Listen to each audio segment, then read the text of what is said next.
قرآن حکیم میں علمی ذہن بنانے کے لیے کچھ بنیادی اصول دیے ہیں. آج ہم ان بنیادی اصولوں کو آپ کے سامنے رکھیں گے. یہ بنیادی اصول لے کر کے آج جائیے. پہلا بنیادی اصول علمی ذہن بنانے کے لیے اللہ تبارک و تعالی نے قرآن میں یہ بیان فرمایا ہے کہ کوئی بھی دعویٰ بغیر ثبوت کے نہ قبول کیا جائے. ہاتھوں برہانکم ان کنتم صادقین. اگر تم اپنے دعوے میں سچے ہو تو دعوے کا پروف لاؤ, دعوے کا ثبوت لاؤ. کوئی بھی دعویٰ بغیر دلیل کے نہ قبول کیا جائے. یہ قرآن حکیم علمی ذہن بنانے کے لیے ایک بنیادی اصول بتاتا ہے. کتنا جاندار اصول ہے کہ کوئی بات تم تک پہنچے فوراً تسلیم نہ کر لو, بلکہ کہنے والے سے اس کی دلیل مانگو. ہاتھو برہانکم ان کنتم صادقین. کوئی بھی دعویٰ بغیر ثبوت کے نہ قبول کیا جائے. قرآن حکیم علمی ذہن بنانے کے لیے اس بنیادی اصول سے یہ بتانا چاہ رہا ہے کہ تم تقلید اور جمود نہیں بلکہ تحقیق کے میدان میں اترو. تحقیق ہی علم کے راستے کھولتا ہے, علم کے دروازے وا کرتا ہے. پہلا اصول, کوئی بھی دعویٰ بغیر ثبوت کے نہ قبول کیا جائے. کوئی بات بولی جائے تو دلیل کا مطالبہ کیا جائے. یہ کہاں ہے؟ قرآن میں ہے, حدیث میں ہے, یا دنیا کی کوئی بات ہو, کس فلسفر نے کہا ہے, کس سائنٹسٹ نے کہا ہے, وغیرہ وغیرہ. دوسرا اصول کہ جہاں یقین آ جائے وہاں گمان کو مسترد کر دیا جائے. کتنی عمدہ بات کہی گئی ہے. یہ بات حضرت عیسیٰ علیہ السلام کے بیان کے سیاق میں کہی گئی ہے یوں: وَقَوْلِهِمْ إِنَّا قَتَلْنَا الْمَسِيحَ عِيسَى ابْنَ مَرْيَمَ رَسُولَ اللَّهِ وَمَا قَتَلُوهُ وَمَا صَلَبُوهُ وَلَكِنْ شُبِّهَ لَهُمْ وَإِنَّ الَّذِينَ اخْتَلَفُوا فِي الْكِتَابِ لَفِي شَكٍّ مِّنْهُ وَإِنَّ الَّذِينَ اخْتَلَفُوا فِيهِ لَفِي شَكٍّ مِّنْهُ مَا لَهُمْ بِهِ مِنْ عِلْمٍ إِلَّا اتِّبَاعَ الظَّنِّ وَمَا قَتَلُوهُ يَقِينًا. آپ دیکھ رہے ہیں کہ ظن کے مقابلے میں یقین کو لایا گیا ہے. کہ یہودیوں کا یہ قول دیکھو کہ وہ کہتے ہیں کہ ہم نے مسیح ابن مریم کو قتل کر دیا ہے. لوگ اس بارے میں مختلف ہیں. اب قرآن حکیم بولتا ہے ما لہم بہ من علم, ان کے پاس علم یقینی نہیں ہے, الا اتباع الظن, سوائے گمان کی پیروی کے. وما قتلوہ یقینا, یقیناً انہوں نے حضرت عیسیٰ علیہ السلام کو قتل نہیں کیا ہے, انہیں سولی نہیں دے سکے ہیں. یہ آیت کریمہ بتا رہی ہے کہ جب یقین آ جائے تو یقین کے مقابلے میں گمان کو مسترد کر دیا جائے. کتنی عمدہ بات کہی ہے. کہا جاتا ہے کہ ہمارے پاس بھی دلیل ہے. اچھا, کیا دلیل ہے آپ کے پاس؟ آپ کے پاس سینے پر ہاتھ باندھنے کی دلیل ہے, تو ہمارے پاس ناف کے نیچے ہاتھ باندھنے کی دلیل ہے. اچھا, آپ کے پاس آمین بالجہر کی دلیل ہے, تو ہمارے پاس آمین دھیرے سے بولنے کی دلیل ہے. ارے کون کہہ رہا ہے کہ تیرے پاس دلیل نہیں ہے؟ لیکن ہمارے پاس جو دلیل ہے وہ یقین کے درجے میں ہے, تیرے دلیل میں ضعف ہے.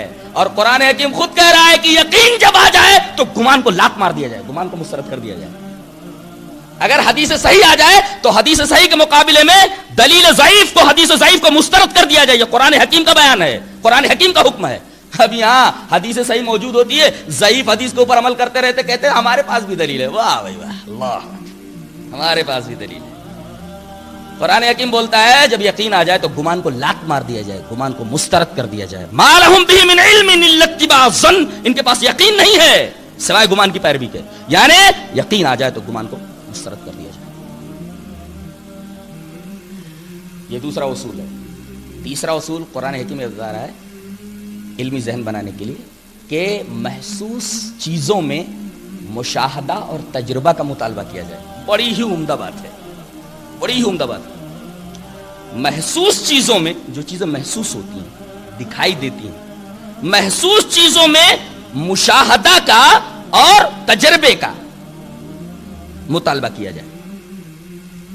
محسوس چیز کے بارے میں کوئی کچھ بول رہا ہو تو آپ اس سے یہ کہیں کہ آپ کو مشاہدہ ہے, اس کا آپ نے دیکھا ہے اپنی آنکھوں سے, آپ کو تجربہ ہے, لیب میں لے جا کر کے آپ نے تجربہ کیا ہے, ایکسپریمنٹ کیے ہیں آپ نے. اس سلسلے میں قرآن حکیم نے ایک بڑی پیاری دلیل دی ہے. میرا خیال ہے کہ یہ ٹکڑا پورے ڈاروینزم کا رد ہے.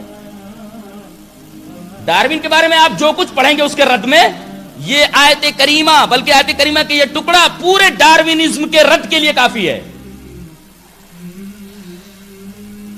ڈاروین کیا کہتا ہے کہ ایک جاندار کیڑا مختلف مدارج طے کرتے ہوئے بندر کی حالت میں آیا، بندر بن گیا،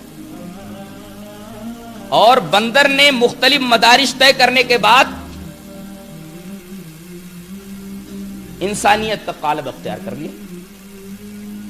تو کیڑے نے مختلف مدارج حیوانیت طے کرنے کے بعد بندر کی شکل میں آ گیا، اور بندر لاکھوں سال گزر جانے کے بعد انسان کی شکل میں آ گیا.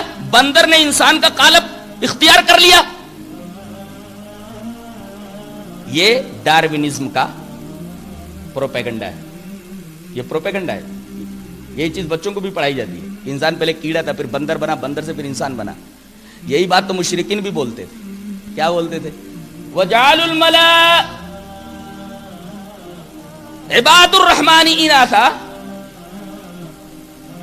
مشرکین یہ کہتے ہیں کہ ملائکہ یہ اللہ کی بیٹیاں ہیں، ملائکہ اللہ کی بیٹیاں ہیں، مؤنث ہیں. یہ اب اللہ فرما رہا ہے ان کے اس عقیدے، ان کے اس خیال کے رد میں، تم کہتے ہو کہ ملائکہ اللہ کی بیٹیاں ہیں یا مؤنث ہیں، یہ اللہ کے بندے ہیں، مؤنث نہیں ہے، مذکر ہیں. یہ عباد الرحمن، عباد الرحمن ہیں. یہ تم کہتے ہو کہ یہ لڑکیاں ہیں. بتاؤ جب ہم ان کو بنا رہے تھے تب تم وہاں حاضر تھے؟ اشہدوا خلقہم، کیا ان کی تخلیق کا تمہیں مشاہدہ ہے؟ اللہ اکبر، کیا بات ہے. اور یہی بات ڈارون سے کہی جائے کہ جب بندر انسان کے قالب میں آ رہا تھا، اللہ کے بندے تو وہاں موجود تھا، تیرا مشاہدہ ہے، تیرا تجربہ ہے. ظاہر ہے کہ اس کے جواب میں صرف اور صرف سکوت ہے، خاموشی ہے. ڈارون کے پاس بھی سوائے خاموشی کے کچھ نہیں ہے، اور مشرکین کے پاس خاموشی کے سوا کچھ نہیں تھا. اللہ نے اتنا فرمایا اشہدوا خلقہم، جب ہم فرشتوں کو بنا رہے تھے مذکر یا مؤنث تو تم لوگ حاضر تھے وہاں، تمہارا یہ مشاہدہ ہے. ایسے ہی ڈارون سے پوچھا جائے کہ جب بندر انسان کے قالب میں آ رہا تھا، انسان جب بن رہا تھا تو انسان بنتے وقت تو وہاں موجود تھا، تیرا مشاہدہ ہے. ظاہر ہے کہ کوئی سائنٹسٹ ایسی بات نہیں کہہ سکتا. پورے ڈارونزم کے رد کے لیے آیت کریمہ کا یہ ٹکڑا کافی اور شافی ہے. اشہدوا خلقہم. تو یہ تیسرا اصول ہے بنیادی علمی ذہن بنانے کے لیے کہ محسوس چیزوں میں مشاہدہ اور تجربہ کا مطالبہ کیا جائے.